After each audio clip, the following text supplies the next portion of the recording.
Is it shared?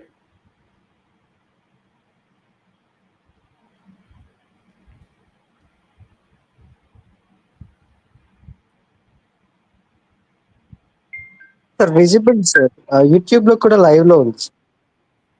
Okay, fine. I'll just go with full screen and then.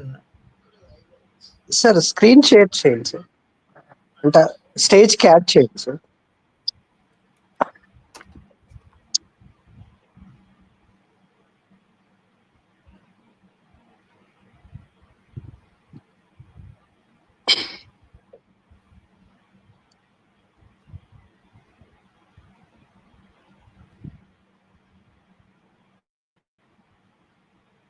Done now? అయ్యా sir visible sir.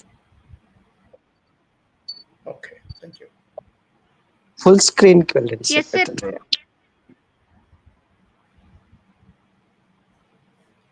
Okay, good morning, friends.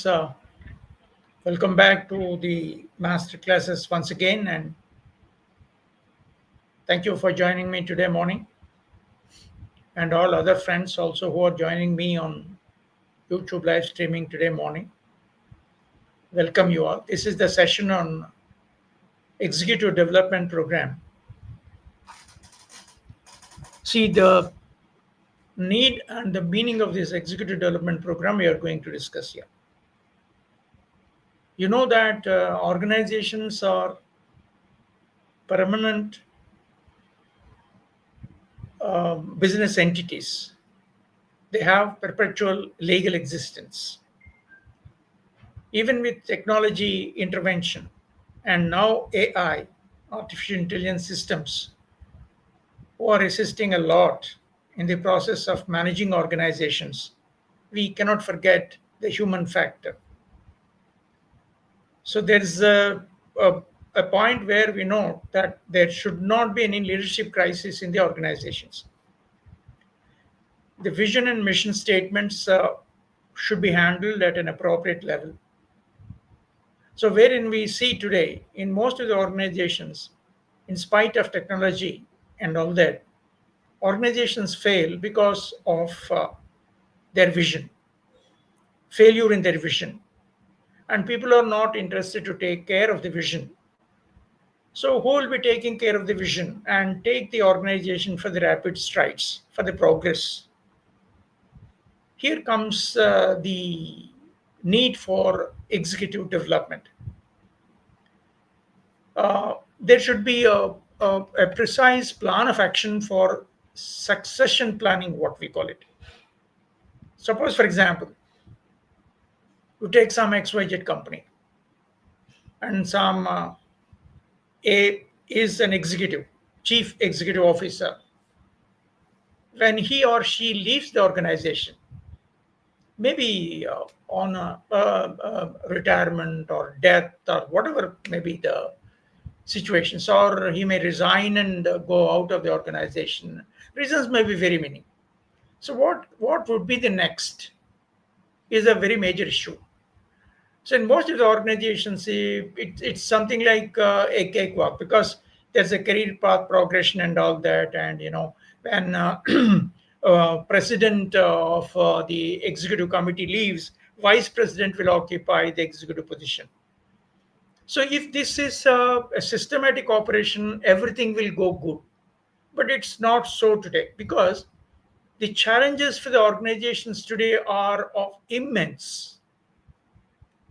So unless you train your manpower to accept the newer challenges, it's just not made possible to sustain leadership crisis in the organization.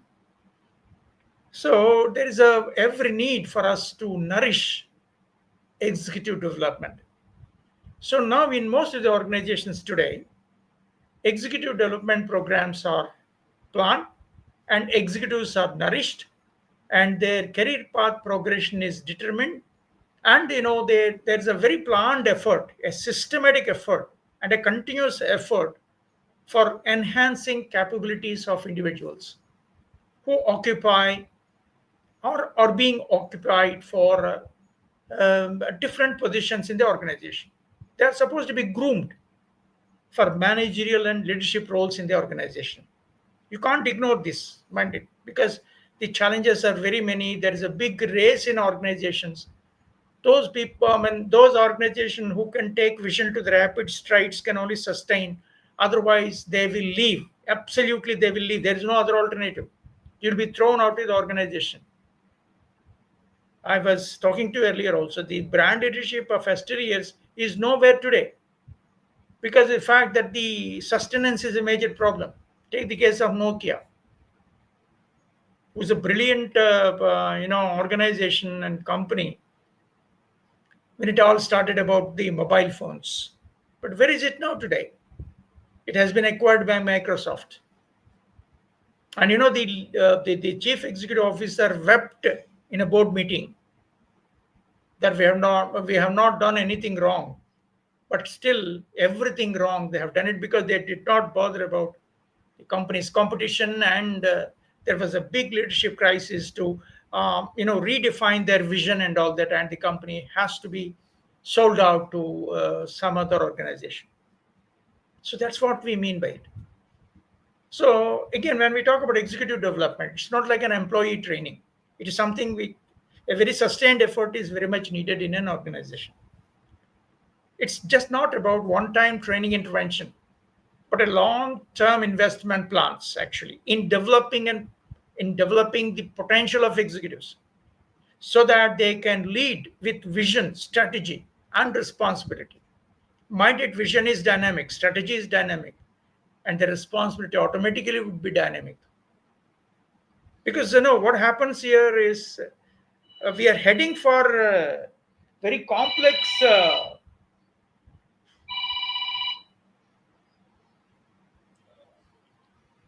Hello, sir. ఒక 1 hour తర్వాత చేస్తారా please? I'm in session. It's not just a one-time training intervention, but a long-term investment in developing the potential of executives so that they can lead with vision, strategy, responsibility, and it is very dynamic. Please note, and there are very very complex environments we are supposed to face today, day in and day out. Lot of it innovations, lot of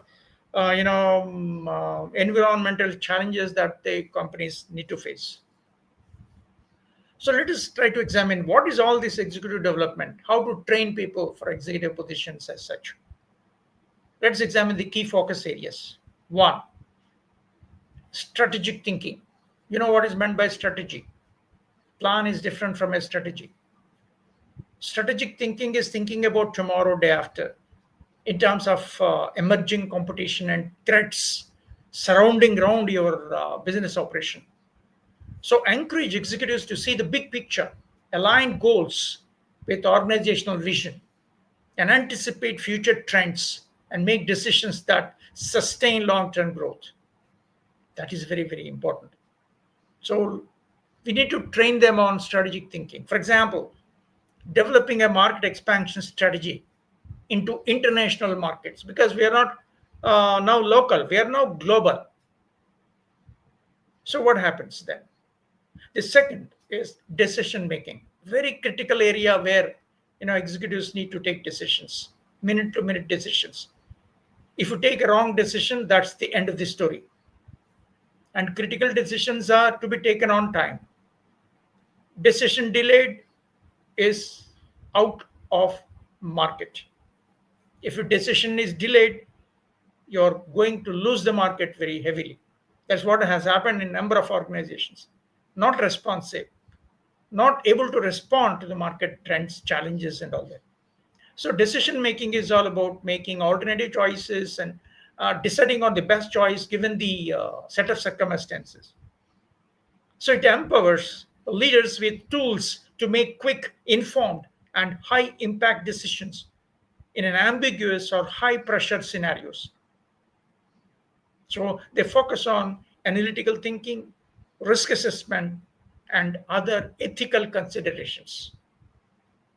So decision making is very, very important. The third one is people management. Yes, I have already telling you. I have been telling you for the last uh, uh, sessions.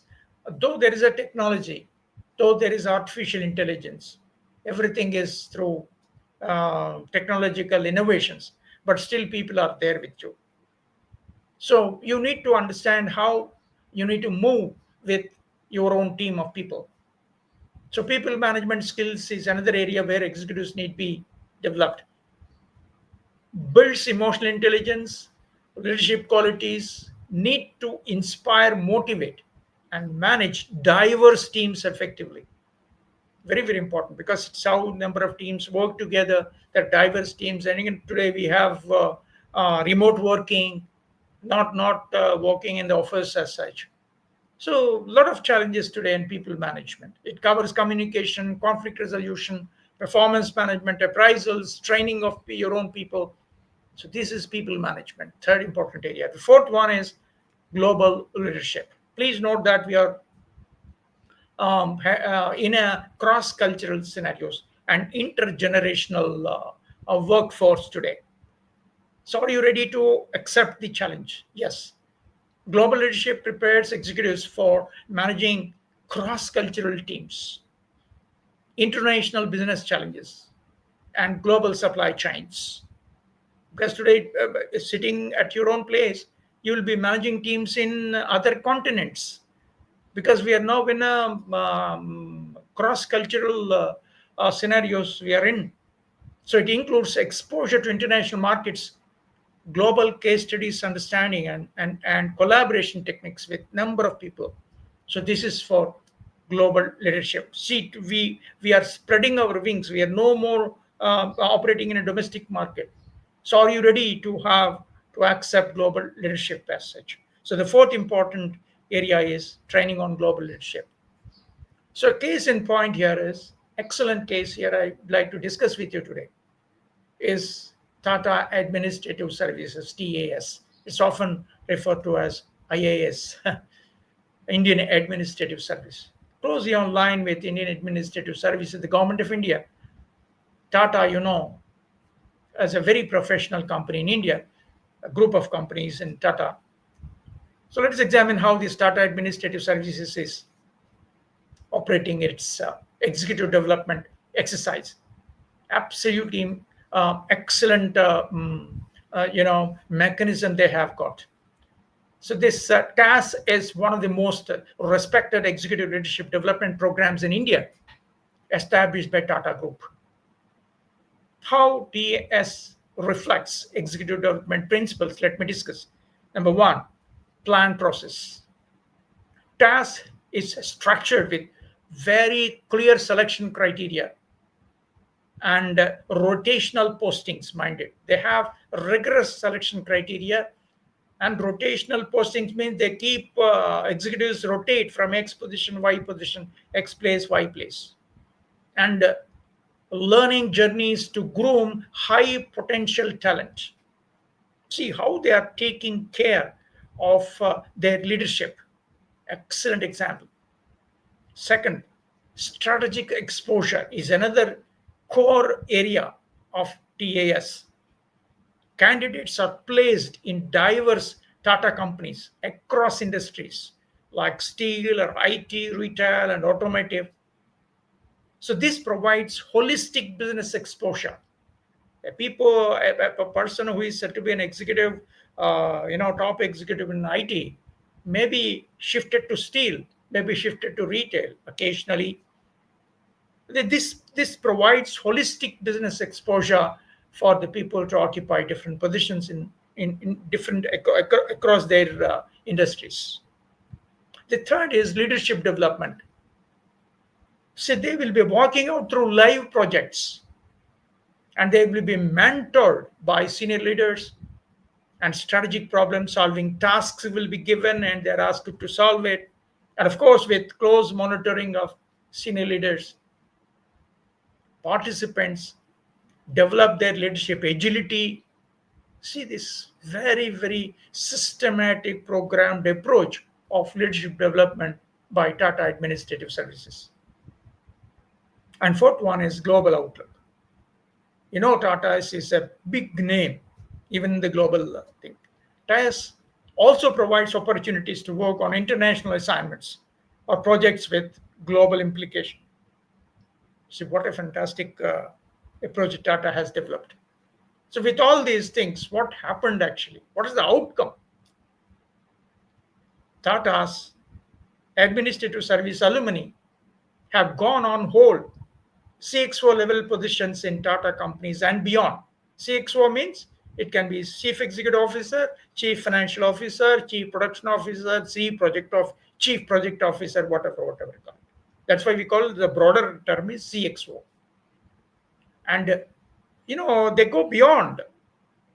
And this kind of administrative service nourishment, validating the effectiveness of structured executive development approach of Tata's. So this we may say that executive development is about preparing managers not just for the next job, mind it, but for complex future leadership roles of tomorrow. If for example, Tata enters into another area of operation, then there is a leadership. So that's why this is a very good example. So through programs like TAS, organizations demonstrate that identifying developing talent is very critical HR strategy for long-term success. So that's the reason why we talk about executive leadership development programs are very, very important.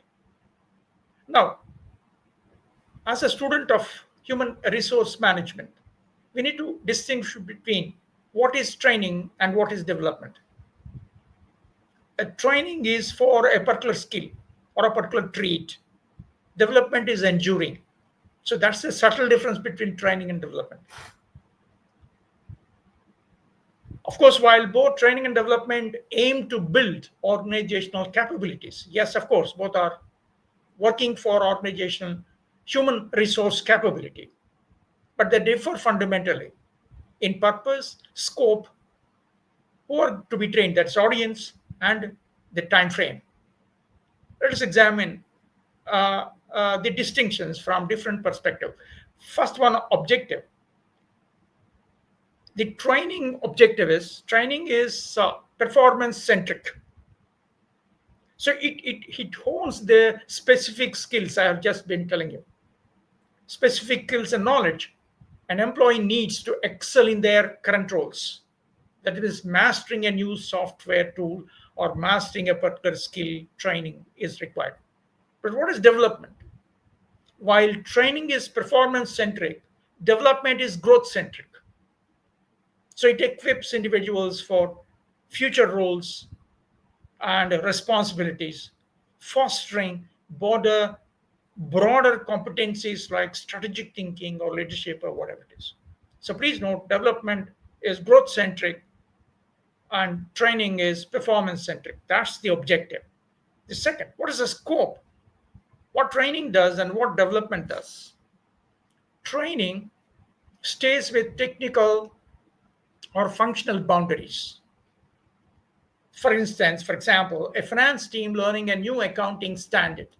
So there will be there are finance executives and they need to understand the upcoming changes in their own functional area. So training stays with technical or functional boundaries, but then development moves into conceptual and strategic realm, encouraging managers to understand market dynamics, organizational designs, and change leadership. So because in what happens is the leaders, apart from their functional areas, they must take organizations for longer journeys without stress and strain. So managing change is a very important obligation, and leading change is a very important obligation. So here, when it comes to scope, training with technical and functional boundaries, development moves from conceptual to strategic to organizational design to change leadership. Then, training is for whom? Development is for whom? Of course, all are human resources working as a team, but then there's a subtle technical difference what we would like to talk, because the discussion is on training with service development. Training is offered for all employees, from entry-level associates, induction training, what we call it, to supervisors, where a new skill is to be learned, and compliance requirement arises. That means you have to do the job this way. This is called compliance. So the people must be trained at different positions in order to accept job related responsibilities. But then who will be on development?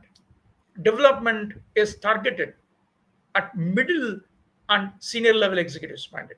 So junior management cadre will be the audience for training programs, and mid level and senior level executives are the audience for development. Those being prepared for higher order decision making and leadership roles, bigger challenges. So that's people of mid and senior levels or for development, and for junior levels and workforce or for training. And what is the duration of this training programs and development programs as such? Most of the times, see, training programs are typically short term. These are called workshops or boot camps or e-learning modules, and lasting for days or weeks. That's all. It's not a long drawn training program or whatever it is. But in the case of development, yes, development initiatives are long term, often spanning for months and years, with follow-up coaching, mentoring, and rotational assignments here and there. Everything counts when we refer to development, because executive is shifted to a Y position and shifted to Z position as a rotational assignment. It's an ongoing training as such, ongoing development. So the duration is, when we talk about training, is for shorter durations. Development is for enduring, meaning it's a long term. Okay, that's what. So let's take another example: how professional organizations care for training and development of their own employee. Because we safely assume that HR is a critical resource today, even with technology innovations minded.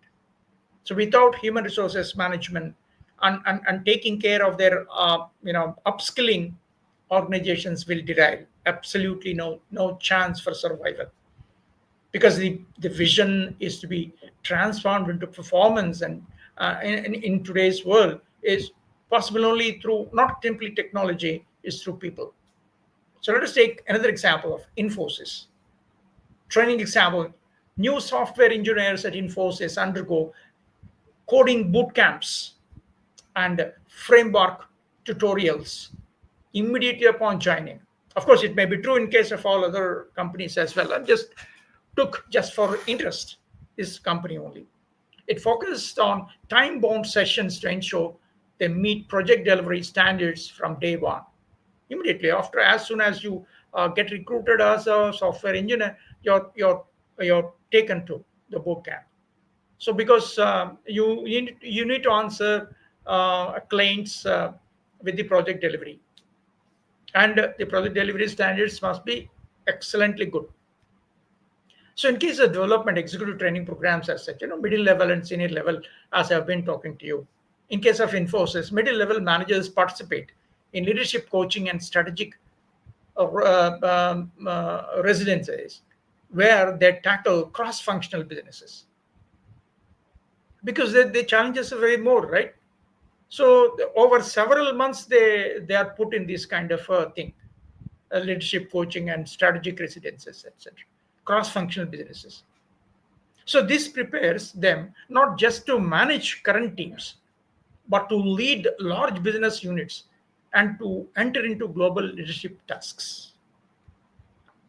So now the key objectives of executive development. What is that? Why?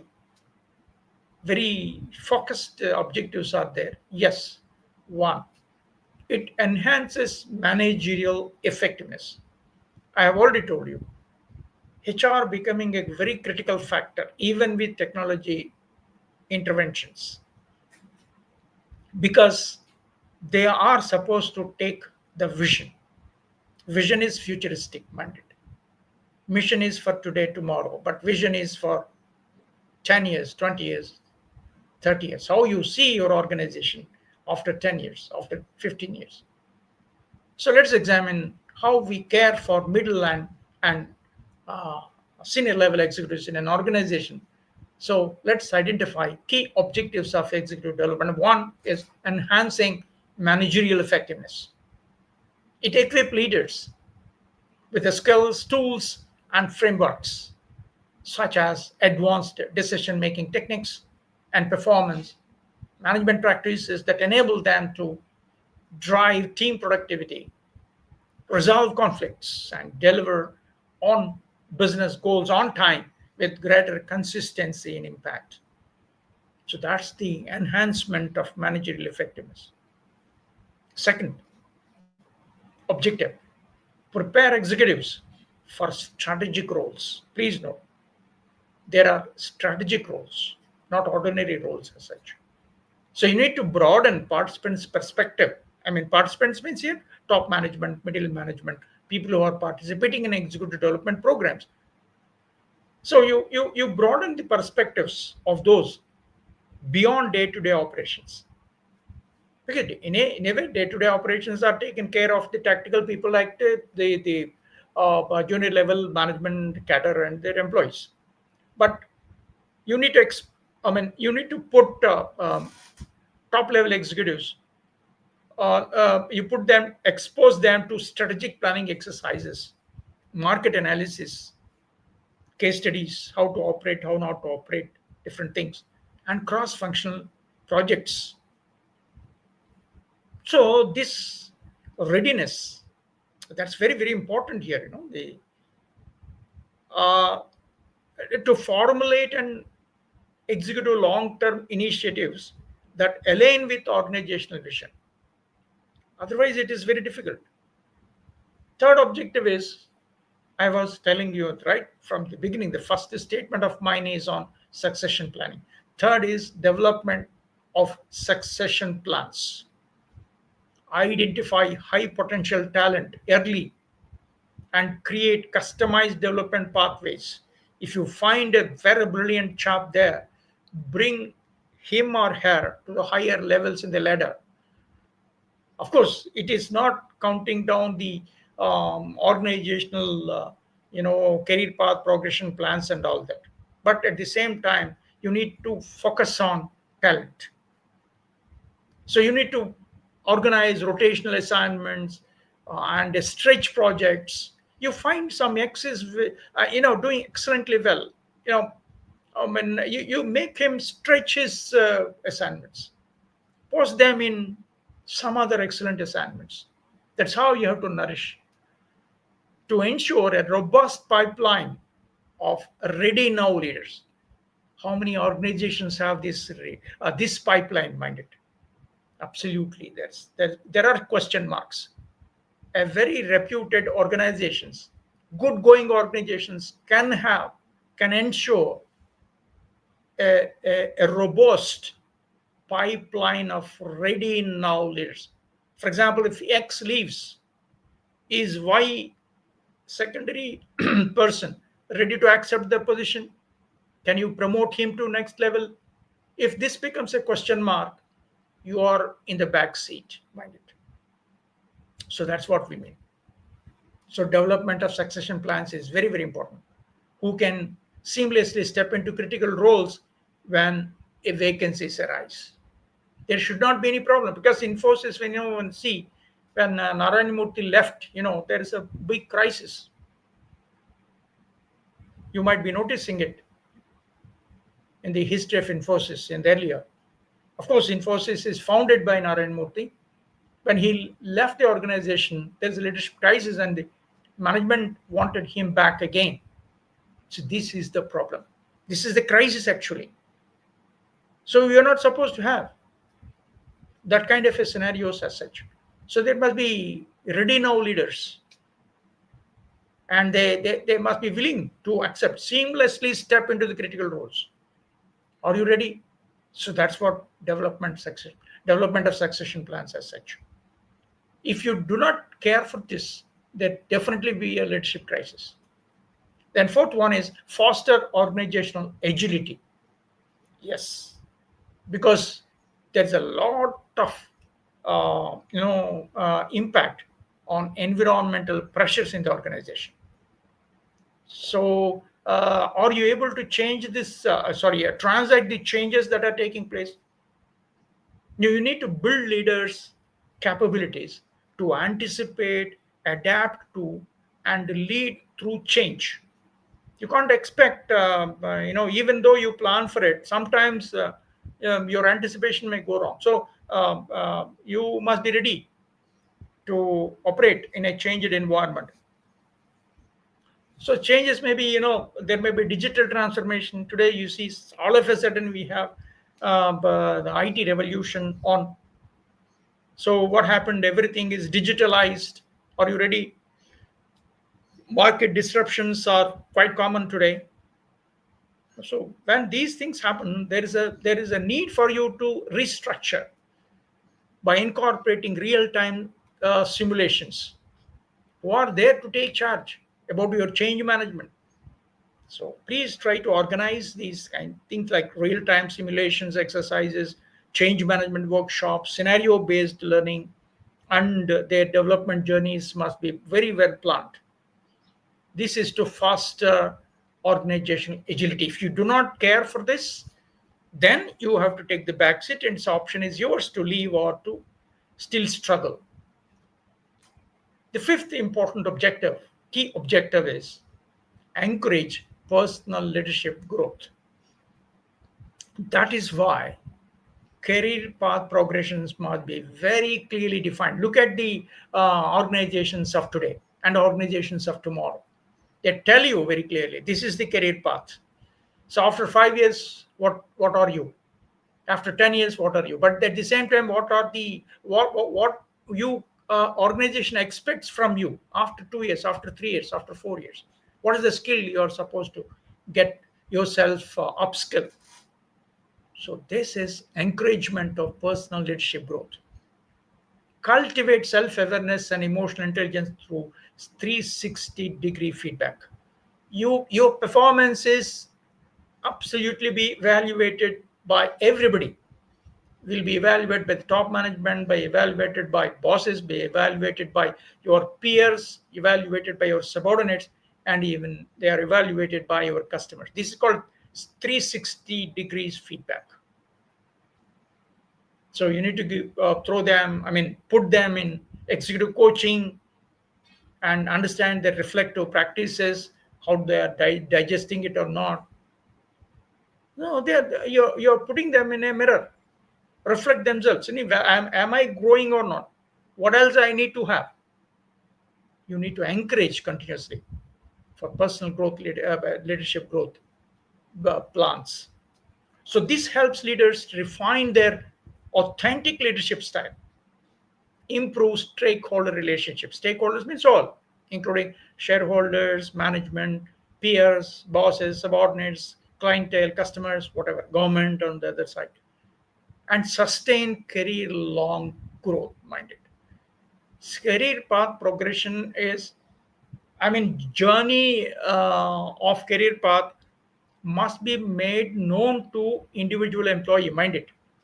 That's organization will do that, but at the same time they must encourage personal leadership growth, plan different types of executive development programs, make them understand, and allow them to train themselves, develop themselves for future leadership positions.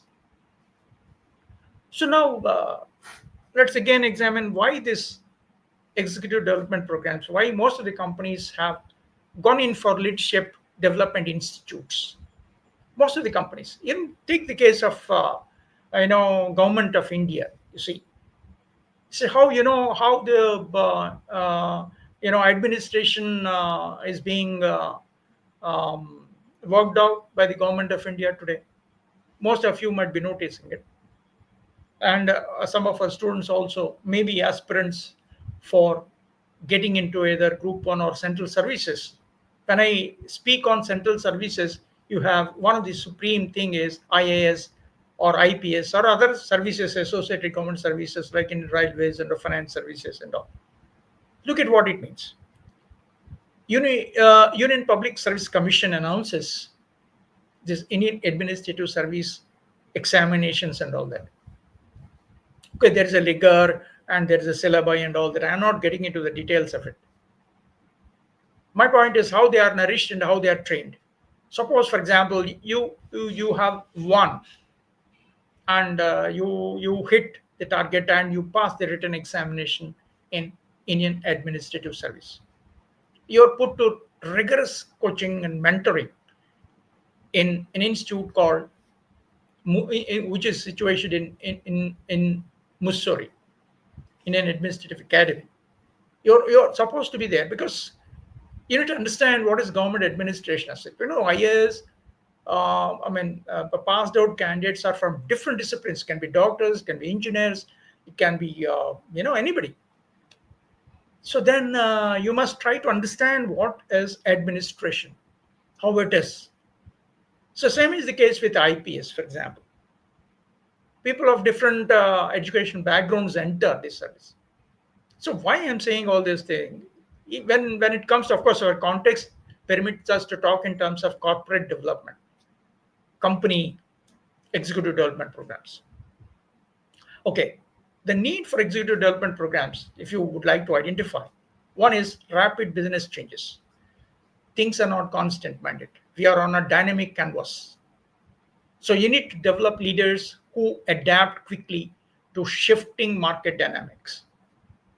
You need to adapt as quickly as possible. That's it.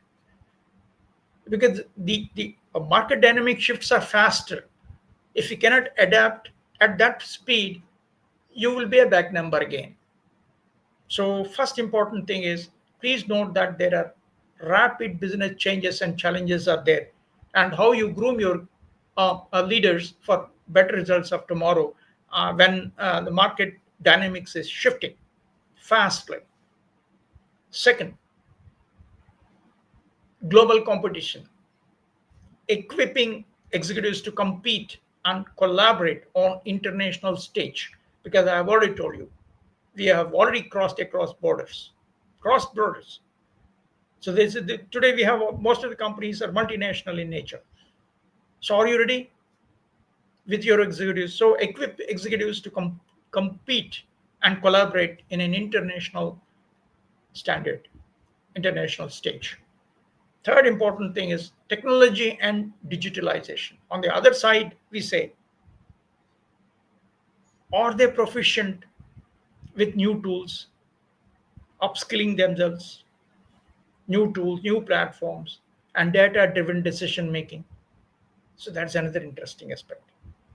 We need executive development in order to face challenges of technology and digitalization. Fourth important need is you need to manage diverse teams and cultures. Are you ready? This is another important thing. Build cultural intelligence for leading cross-functional and multinational groups as such, because you become a chief executive officer. So you have to go cross-functional, right? So build cultural intelligence for leading cross-functional and multinational groups is another challenge of and the need for executive development programs. Fifth one is future ready leadership. I was talking to you. Ready go leader. See what happens if the crisis is there.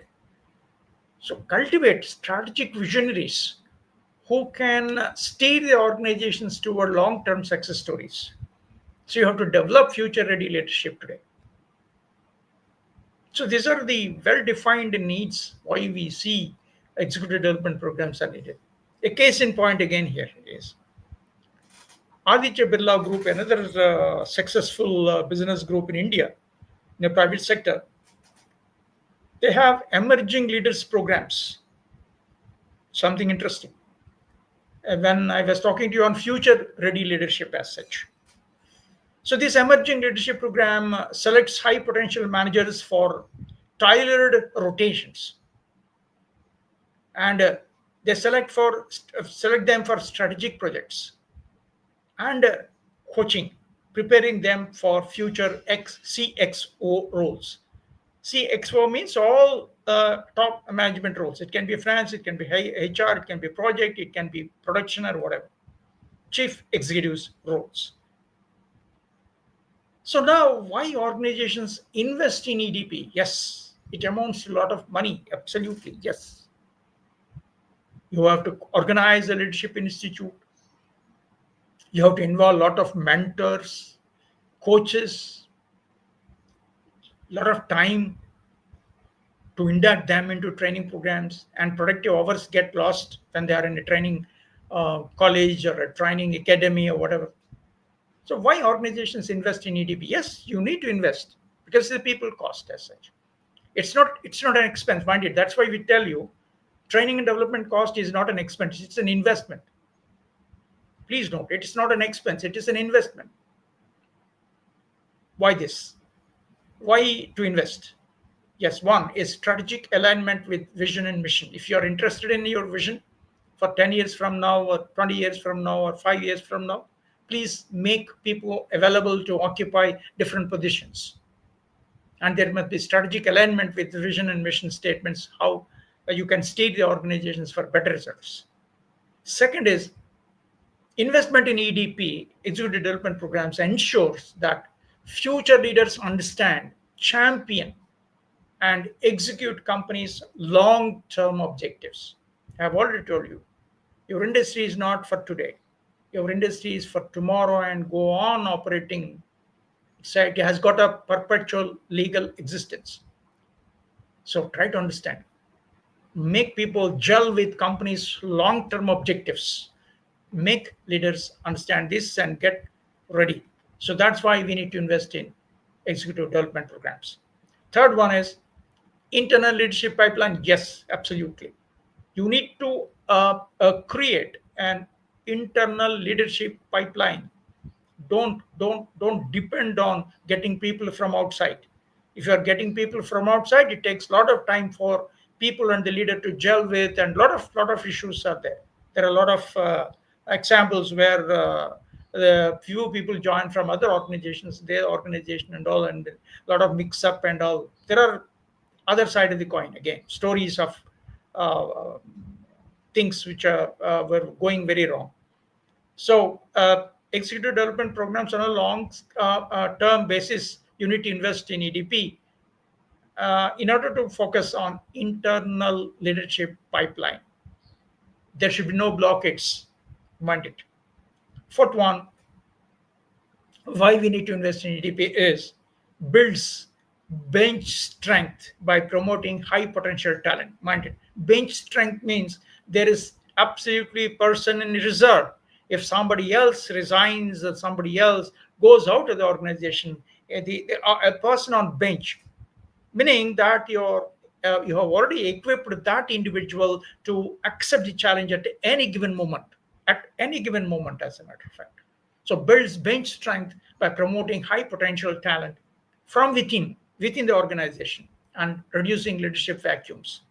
If you're not investing in EDP, yes, you have to face leadership vacuums, and all other consequences will follow automatically. And another important objective is cost saving on external hiring. Getting people from outside is very costly. They'll be highly demanding money because you don't have the pipeline. You don't have. Other person thinks that okay, these people do not have the internal leaders, so I can demand anything for that matter. So there's a lot of cost involved in external hiring. So in order to avoid external hiring, build up within the organization, build up leadership within the organization, invest in EDP. Sixth, avoid hefty recruitment fees and ramp up time associated with onboarding outside hires. See, lot of problem when you are getting people from outside on onboarding. Onboarding means recruitment. See, very costly because you need to get them completely acclimatized with the existing organization. So this becomes a very big thing. Ramp up time is very, because people who join from outside takes a lot of time to understand the organizational dynamics.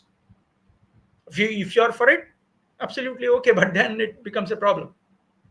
So why we need to invest in EDP? Yes, you have to avoid hefty recruitment fees and the ramp up time associated with onboarding outside hires, people from outside. Takes a lot of time to get them involved in the entire process.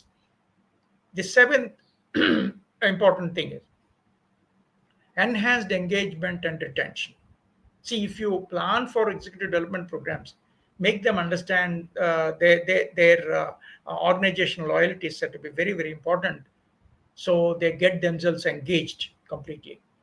And you can retain the services, because people will be leaving, experienced people will be leaving. Means what happens to the organization? There will be a crisis, human resource crisis. So invest in EDP, get them trained, accept, incentivate them. So that's another important thing why we need to invest in EDP, for enhanced engagement and retention of your key people at the helm of affairs. The eighth need is signals to employees that organizations committed to their growth. See, organizations grow in any way, but then who cares about employee growth? Who cares about leadership growth?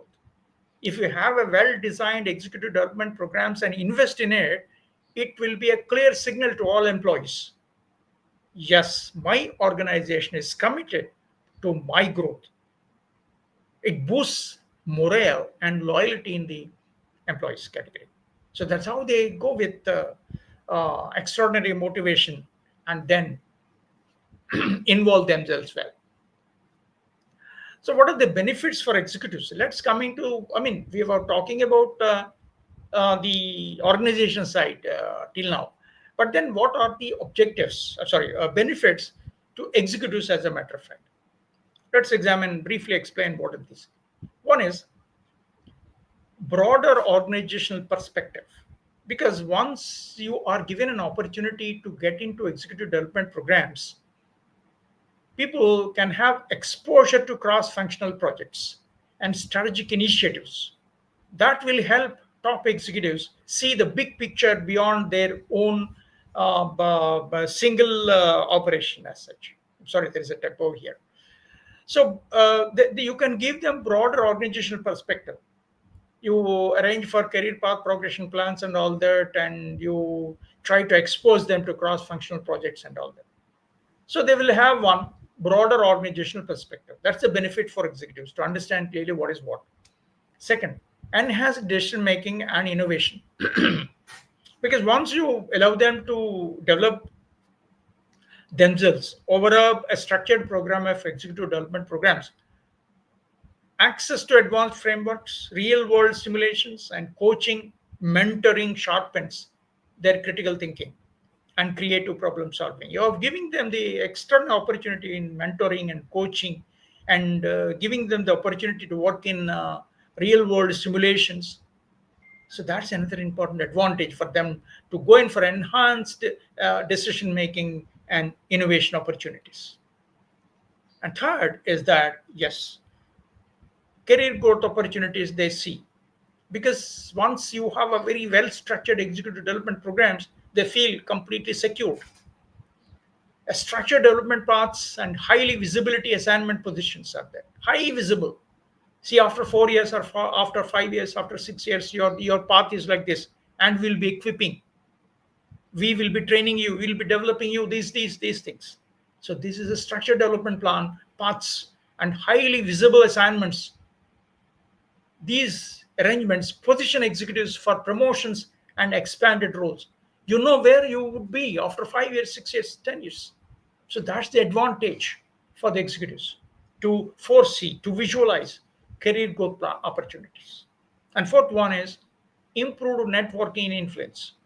See, you're broadening your perspective, right? You're broadening your job operation, broadening your professional roles. Once there is a structured executive development programs, you're interacting with senior leadership, and you'll be interacting with mentors like external experts, and you're interacting with peers, cohorts, meaning group of people who are said to be peers. Builds a strong professional network and credibility.